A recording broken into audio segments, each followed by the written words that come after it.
जय हिंद दोस्तों, राम राम, सत श्री अकाल। मैं आपका अपना गुरु पंकज जांगीड़ और स्वागत है आपका आपके अपने परिवार ब्राइट फ्यूचर ब्लॉग में।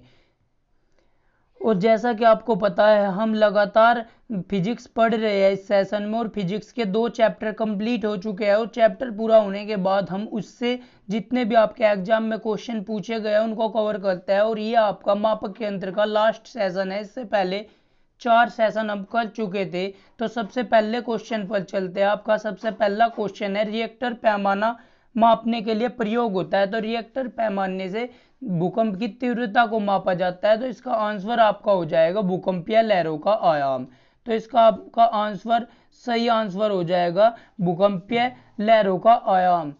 तो इसका सी आपका ऑप्शन हो जाएगा। अब अगले क्वेश्चन पर चलते हैं बिना समय गवाए हुए। आपका अगला क्वेश्चन है भूकंप। इसको सही मिलान करना है। भूकंप आपका सिस्मोग्राफ से जुड़ा है, क्योंकि सिस्मोग्राफ भूकंप के बारे में बताता है। तो ए का हो जाएगा दूसरा ऑप्शन से। लेकिन आप ऑप्शंस में देख रहे हैं ए के ए बी डी सभी में 2-2 दे रखा है। तो ऊंचाई का देखो, ऊंचाई आपकी अल्टीमीटर से मापी जाती है। तो बी का आपका तीसरा हो जाएगा। विद्युत धारा आपकी एमीटर से मापी जाती है। तो सी का आपका तीसरा होएगा। तो ए ऑप्शंस में देखो, सी का केवल पहला दे रखा, विद्युत धारा आपकी एमीटर से मापी जाती है। तो सी का पहला केवल इसी में दे रखा, तो यही आपका आंसर हो जाएगा। तो इसका आंसर हो जाएगा ए ऑप्शन आपका बिल्कुल सही हो जाएगा। ए ऑप्शन आपका सही हो जाएगा। भूकंप को आप सिस्मोग्राफ से जुड़ा हुआ है, ऊंचाई अल्टीमीटर से जुड़ी हुई है, विद्युत धारा आपकी एमीटर से तथा प्रतिरोध ओम से जुड़ा हुआ है। अब अगले क्वेश्चन पर चलते हैं। और आपका अगला क्वेश्चन क्या है?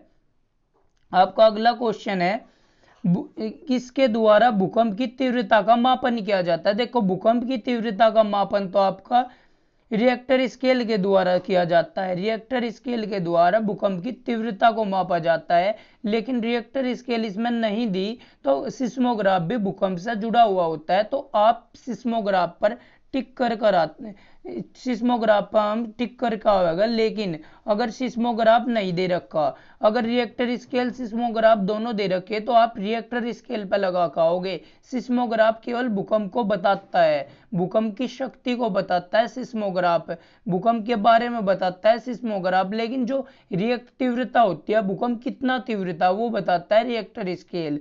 तो यहाँ पे सिस्मोग्राफ दे रखा है, इसलिए हम सिस्मोग्राफ लगाएंगे, वरना रिएक्टर स्केल इसका सही आंसर होना चाहिए था।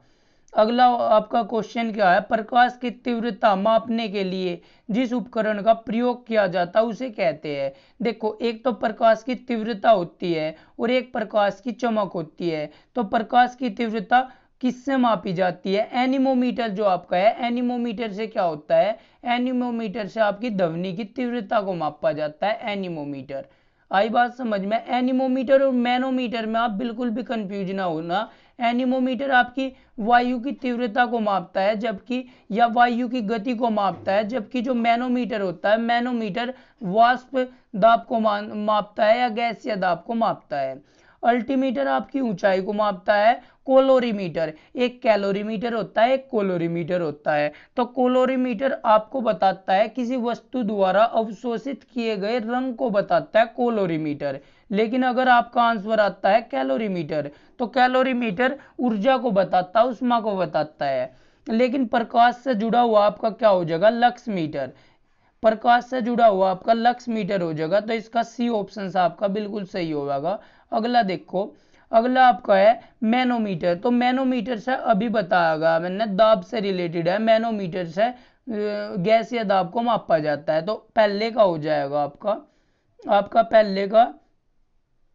पहला ही हो जाएगा दाब, मैनोमीटर। अच्छा, कौन सा सुमिलित नहीं है? तो पहला बिल्कुल सही है, कार्बोरेटर, आंतरिक दहन इंजन, ये भी बिल्कुल सही है। इंजन में लगा रहा जो पिस्टन होते हैं उसमें दहन का कार्य करता है, कार्बोरेटर दहन करने में हेल्प करता है। तो कार्डियोग्राम हृदय से रिलेटेड है। कार्डियोग्राम जो हृदय की धड़कन को ग्राफ द्वारा निरूपित करता है, ईसीजी जिसको बोलते हैं कार्डियोग्राम, लेकिन जो सिस्मोग्राफ आपका होता है ये आपका गलत है। सिस्मोग्राफ से भूकंप की तीव्रता माप, भूकंप के बारे में बताया जा, भूकंप के बारे में जानकारी दे सिस्मोग्राफ, लेकिन पृष्ठ तल की वक्रता नहीं बताता।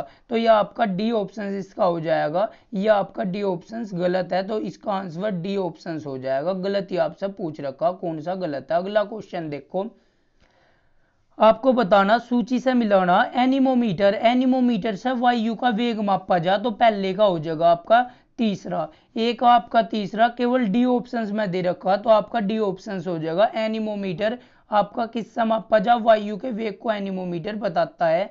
सिस्मोग्राफ आपका भूकंप को बताता है, तो बी का हो जाएगा पहला। और बैरोग्राफ, बैरोग्राफ कह लो या बैरोमीटर कह लो, बैरोमीटर कह लो या बैरोग्राफ, तो वायुमंडलीय दाब को बताता है, सी का आपका दूसरा। और हाइग्रोमीटर आर्द्रता को बताता है, तो इसका आपका डी ऑप्शन हो जाएगा। अगले क्वेश्चन पे चलते हैं। अगले क्वेश्चन पे कौन सा क्वेश्चन है, कौन सा सम्मिलित नहीं है। सेल्सियस आपको टेम्परेचर को बताने का काम करता है, बिल्कुल सही, सेल्सियस टेम्परेचर को मापता है। दूसरा आर एच गुणक, आर एच रक्त, तो आर एच क्या है, ब्लड में भी पीएच मान पाया जा, तो ब्लड आर एच जो आर एच मापक होता है, तो वे रक्त से रिलेटेड हम मान सकते हैं बाई ऑप्शंस। किलोवाट घंटा विद्युत से जुड़ा हुआ होता है, किलोवाट घंटा एक यूनिट के बराबर होता है। जो आप घरों में 1 यूनिट बिजली खर्च करो जिसका आप चार्ज दो, वही 1 किलोवाट आवर या 1 किलोवाट घंटा होता है जो विद्युत इलेक्ट्रिसिटी से जुड़ा हुआ हो। तो रिएक्टर पैमाना आर्द्रता, ये बिल्कुल आपका गलत हो गया। रिएक्टर पैमाना कभी भी आर्द्रता को नहीं बताता। रिएक्टर पैमाना किससे जुड़ा हुआ हो, भूकंप की तीव्रता को बताता है। तो आपका डी ऑप्शन गलत हो जाएगा। तो कौन सा सम्मिलित नहीं है, तो डी ऑप्शन आपका ये हो जाएगा, डी ऑप्शन आपका सम्मिलित नहीं है। अगला क्वेश्चन देखो, अगला क्वेश्चन झूठ का पता लगाने के लिए किस यंत्र का प्रयोग किया जाता है। तो झूठ का पता लगाने के लिए पॉलीग्राफ का प्रयोग किया जा, जैसा आपको दे रखा पॉलीग्राफ का पता, झूठ का पता लगाने के लिए पॉलीग्राफ का पता चल जा, तो आपके ब्रेन को ट्रेस करे, ब्रेन को आपके ट्रेस किया जाता है, तो झूठ का पता चल जाता है। अगर आप झूठ बोल लोगे तो ये आवाज करने लगता है या सिग्नल देने लगता है, तो इसका आंसर हो जाएगा पॉलीग्राफ। पॉलीग्राफ बड़ा इंटरेस्टिंग क्वेश्चन होता है। गायरोस्कोप क्या होता है, घूमती हुई वस्तु के गति के बारे में बताता है। पायरोमीटर आपका क्या होता है, उच्च ताप को 800 डिग्री से ज्यादा ताप को बताया। अगर आपने सेशन नहीं देखा तो पिछले सेशन देखो, चित्र के सहित आपको बड़े अच्छे तरीके से एक्सप्लेन कर रखा। काइमोग्राफ क्या होता है, हमारे शरीर की क्रियाओं को ग्राफ के द्वारा निरूपित करता है। तो झूठ का पता के लिए पॉलीग्राफ हो गया, इसका ए ऑप्शन बिल्कुल सही हो गया। अब अपने अगले क्वेश्चन पे चलते हैं। आपका भूकंप की तीव्रता मापी जाती है, जो भूकंप की तीव्रता होती है वो रिएक्टर पैमाने से मापी जा।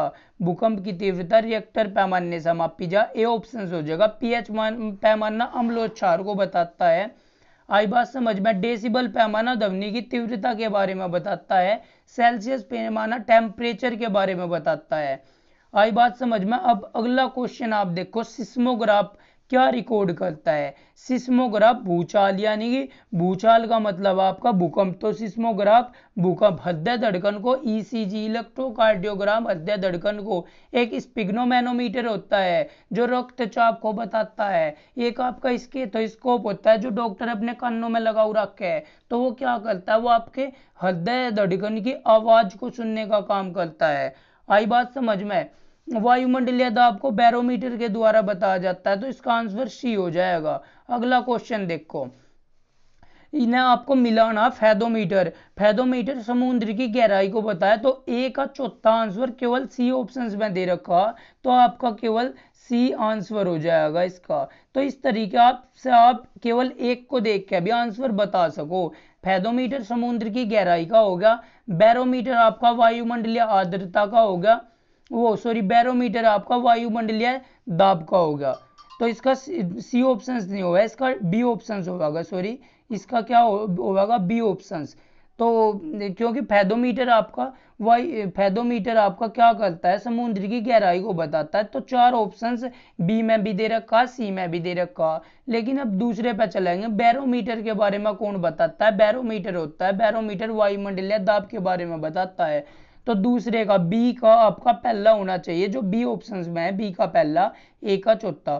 तो आपका बी ऑप्शन इसका बिल्कुल सही हो जाएगा, आपका बी ऑप्शन इसका सही हो जाएगा, बी ऑप्शन।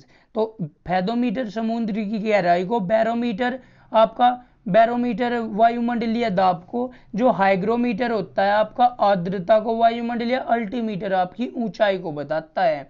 तो आपका बी ऑप्शन हो जाएगा। अब अगले क्वेश्चन पे चलता है। अगला क्वेश्चन आपका है फोनोमीटर। फोनोमीटर प्रकाश की चमक शक्ति को बताता है। देखो, एक प्रकाश की तीव्रता को बताता है लक्समीटर, और फोनोमीटर आपकी प्रकाश की चमक शक्ति को बताता है। फोनोमीटर आपकी प्रकाश की चमक शक्ति को बताता है। तो आपका इसका हो जाएगा ए ऑप्शन बिल्कुल राइट हो जाएगा, प्रकाश की चमक शक्ति फोनोमीटर। अगला क्वेश्चन देखो, आपके कंप्लीट हो गए क्वेश्चन। तो यही क्वेश्चन थे 1 2 3 4 5 6 7 8 9 10 11 12 13 क्वेश्चन के आसपास आपके क्वेश्चन थे। अब आपके कुछ, अगर आपके बहुत सारे क्वेश्चन मैं करवा चुका, लगभग 30 35 प्लस क्वेश्चन मैं आपके करवा चुका, 40 50 के लगभग क्वेश्चन आपके हो चुके।